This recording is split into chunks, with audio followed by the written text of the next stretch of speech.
It was first mentioned in the 13th century, about 100 years before Pinot Noir, and it's responsible for some of the longest lived, age-worthy wines in the world. There are about 5 to 6,000 hectares of Nebbiolo planted in Italy. Most of it's from the north, especially the northwest in Piedmont, Lombardy, also in Val d'Aosta, which borders Piemonte, but the two famous wines are Barolo and Barbaresco. Nebbiolo is such a great grape and it doesn't travel very well. There are attempts to make some solid ones in Australia, Mexico, California, but I've never tasted one that brought the same magic as the ones from Italy. My friend Madeline Puckett of Wine Folly described it best. Nebbiolo is like a football player that does ballerina. It's light on its feet, it's real pretty up front, but man, the tannins come and they hit you hard like a linebacker. For me, when I have great Nebbiolo, I'm going to expect flavors of cranberry, I'm going to expect rose petal, tar, smoke, even a little bit of sour cherry. And when they're really good, it just has this haunting perfume note. And while Barolo and Barbaresco are the strongholds of the variety, there are some outstanding ones in Alto Piemonte, places like Bocca, Gattinara, Valtellina in Lombardy, which is east of Milan, is also a stronghold, and we have some of those examples here today. I'm also doing this episode to rekindle my love for Nebbiolo. It's the first fine wine that got me hooked into this beverage. Sangiovese was probably the first grape that hooked me into wine in general, but I remember the first time I tasted a Barolo and I had those haunting flavors. I thought, man, this is something special. It was the first fine wine region I actually traveled to. I have quite a bit of it in my cellar. In recent years, I've become disenchanted with Nebbiolo a little bit because sometimes when I open some of the older bottles, the fruit falls off and all you have is the tannin. Recent years, the way that producers are making it, they're making the wines more approachable early on upon release, and I still like to have that pretty fruit flavors, but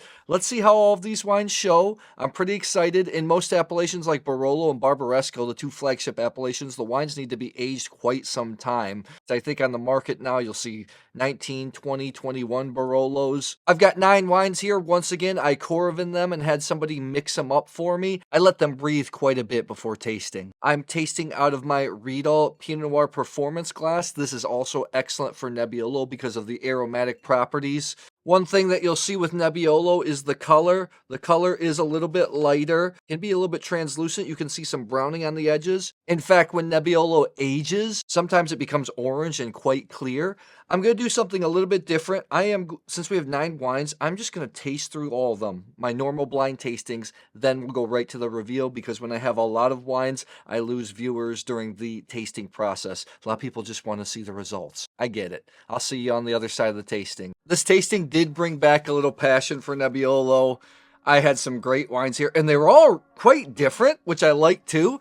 I've got everything from more easygoing Nebbiolo all the way up to super complex stuff. These wines are hard to score as well because the tannins are, like, a lot of times these tannins are so astringent, so drying that people have to pucker their mouth. You know, these wines need food.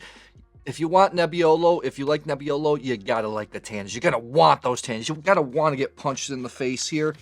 I'm gonna reveal in the order from lowest score to highest score. Number 5 right here. It's the lightest in color. It was the most unique because it was fresh, floral. It smelled like a fresh wine.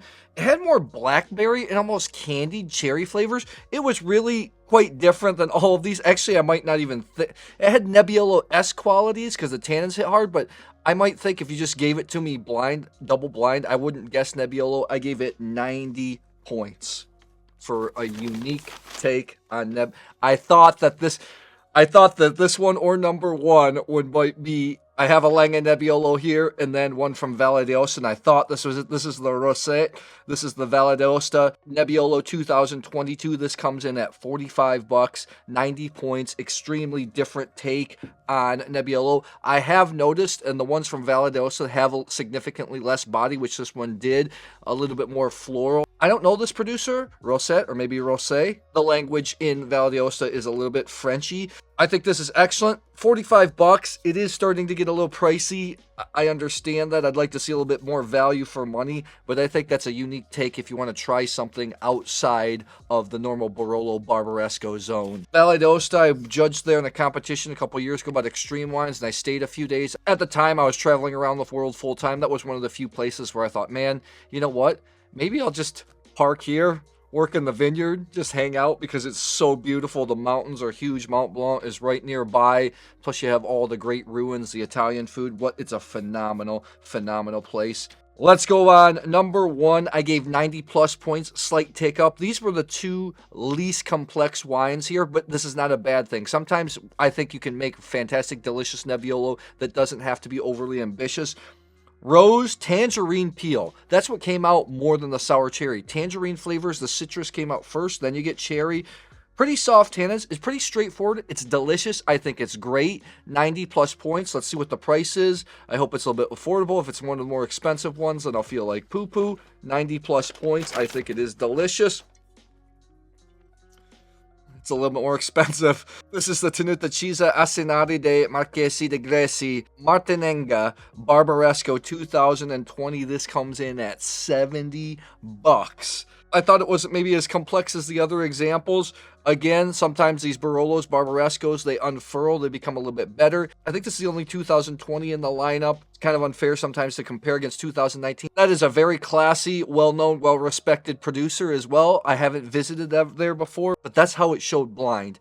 I thought that was the Langhe Nebbiolo. So wow, the Langhe Nebbiolo is really gonna show well. All these next wines are pretty darn complex. Let's start out with number 2. Wine number 2 was complex, tar, earthy, sour plum.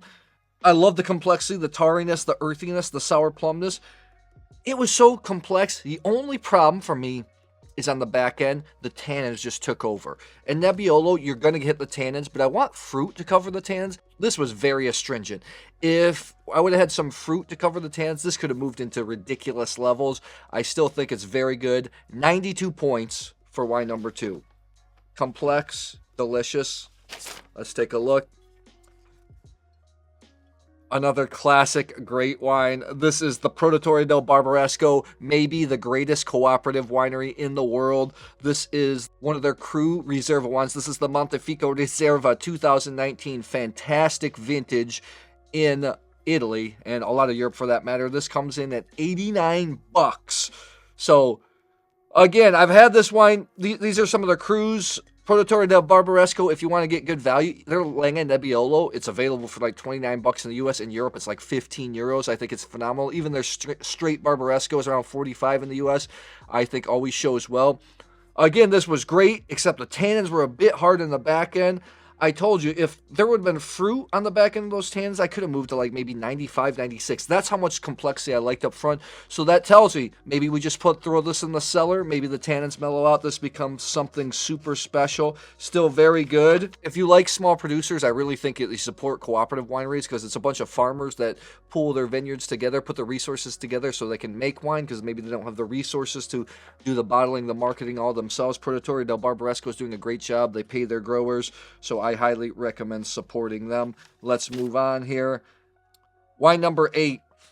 It was stereotypical of what I want in a Barolo or Barbaresco. The tar, the cranberry, the rose petal, it was full texture. The tannins were actually a little bit softer in this wine, and it had a little bit of a chocolate note from the wood, which didn't bother me. It added a little complexity. It had the most chocolate notes out of any of the wines here. I gave 92 plus points. The thing is, I think a lot of you are going to think that this is the best wine because it's so soft. The tannins don't really rip your face off. 92 plus points. Let's take a look for something like to be round. This is available in America because it's co-owned by an importer, della Terra. This is the Perla Terra Barolo 2019. This comes in at $40. So, Barolos at $40 is kind of unheard of. This is a steal because it's constantly owned by the importer. I think this is delicious. I think this is going to be a crowd favorite for a lot of people. I've never tasted this wine before. Very good at $40. That's probably, so far here, maybe the best value for money wine in the tasting. I think that's outstanding. Really good. 2 here tied with 93 points, and they are so different. Wine number 3.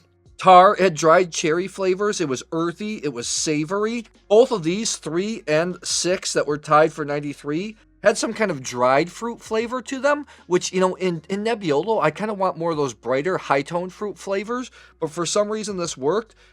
This was, I like the tarriness, I like the earthy. It was quite savory on the nose at least, and on the back end, the fruit came forward. 93 points. I thought it was delicious. Let's take a look and see.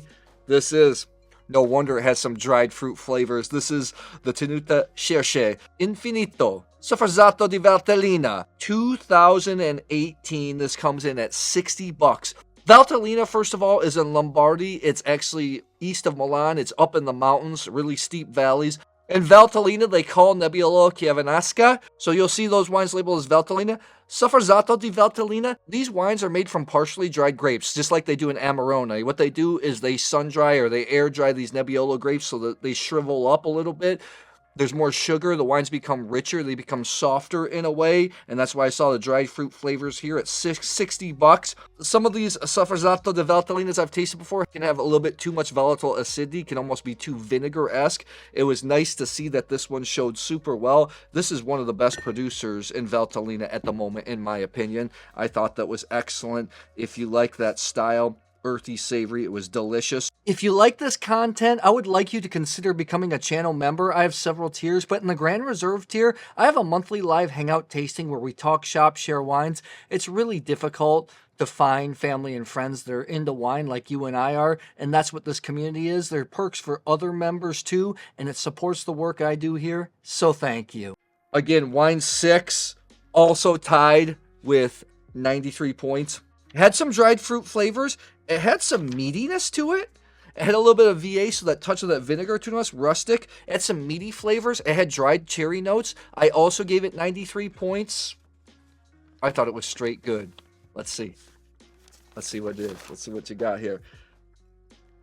This is the same producer, but I wanted to put a Valtellina normal in. This is the Tenuta Scerscé. This is the Cristina Scarpellini Valtellina Superiore Riserva Nebbiolo 2019. Again, great vintage. $60.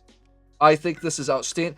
I actually tasted from them a more basic Nebbiolo. This was probably 6-7 months ago that I thought was brilliant. These ones had more dried fruit flavors. They were a little bit more savory. So if you like that classic rustic Italian wine, I think that you're going to really like that. Very good producer and 2 different styles you can choose from. I'm surprised that this showed dried fruit flavors like La Sofferzato, but that's what blind tasting's all about, baby.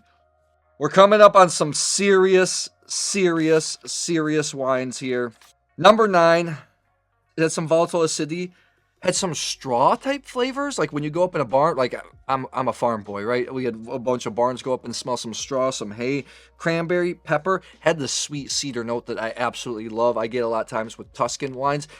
I think I love grapes like Nebbiolo, Sangiovese, even Aglianico so much, different grapes in Italy, because they have these sweet and sour fruit flavors because the high acidity gives the sourness. 93 plus points. I thought it was very good. It is. This is the Traviglini Gattinara Riserva 2019. This comes in at $89. First of all, it's got this cool little weird bottle, oblong bottle shape that's supposed to make the tannins age a little bit different. Traviglini is one of the great and available producers in Gattinara, a very underrated appellation. Nervi is another well-known brand, which was actually bought by Conterno, one of the famous Barolo producers that makes Monfortino. I know this is expensive. This was actually, I think, in Wine Spectator's top 100 wines of last year. You don't spring for this. They also have just the straight-up Gattinara. I think the current vintage is 2021. That comes in around $40-45 if you want to get that flavor. Rustic, and then I love the sweet cedar note, and just look at that bottle, cool. Gattinara, some of these Alto Piemonte appellations like Bocca, Gattinara, real small ones, or really small appellations, tiny. Gattinara is probably the one that you're going to come across the most. I've got 2 fantastic wines here that are super highly scored, and I still have the Lange Nebbiolo in here, which is insane, so you're going to get ridiculous value for money. Let's go with number 4. I thought it was pretty. Rose petal. Tar, cranberry, delicious, plenty of complexity, long finish. I just thought, and it had like this spike of intensity in the back end that separated these last 2 ones. 94 points. I thought it was extraordinary. Is this the Lange Nebbiolo? 94 points.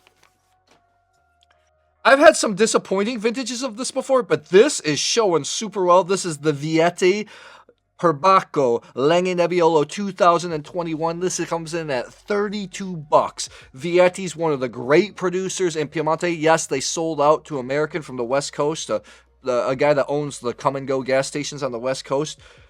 The quality has not fallen though. The Vietti's I've tasted, they're still phenomenal. Perbacco traditionally was kind of a declassified Barolo, which it could have been elevated to Barolo status. The old proprietor wanted to make a Legno Nebbiolo that was more affordable, a baby Barolo, and this is it. $32. I can't believe how that good that wine is, that price, that vintage. Jump on that. Some vintages I've had of that have been a little bit austere. No, this vintage is excellent. Wow, that showed super, super well. That's the thing, too, about Barolos, Barbarescos, other Nebbiolos. It's kind of like Burgundy. They show different at different stages in time. You think you can be spending a lot and you can be a little bit disappointed. They're always usually going to be pretty good, but if you spend big time bucks, sometimes you're disappointed. And then other times you spend big time bucks and you're blown away, or you buy an affordable one like this one or the Perla Terra, which $40 I thought was excellent too. Number 7. This is just what I want in Barolo or Barbaresco. I mean, that's just stereotypical. The tar, the cranberry, the rose petal, it's full-bodied, yet it's textured, yet the tannins come, they hit hard. There was a huge spike of intensity on the back end. I thought it was a phenomenal wine. 95 points. You ready to see what it is? I'm ready. Are you? Are you? Never tasted this producer before. This is the Enrico Serafino. This is the Monclivio Barolo 2019. This comes in at $53. This is phenomenal. At that kind of price, to get a Barolo at that price is pretty unheard of. That is super good. So tell me, are you a Nebhead like me? Do you love Barolo, Barbaresco? Do you love other areas more? Have you tasted any of these wines? I'd love to hear. Drop it in the comments below.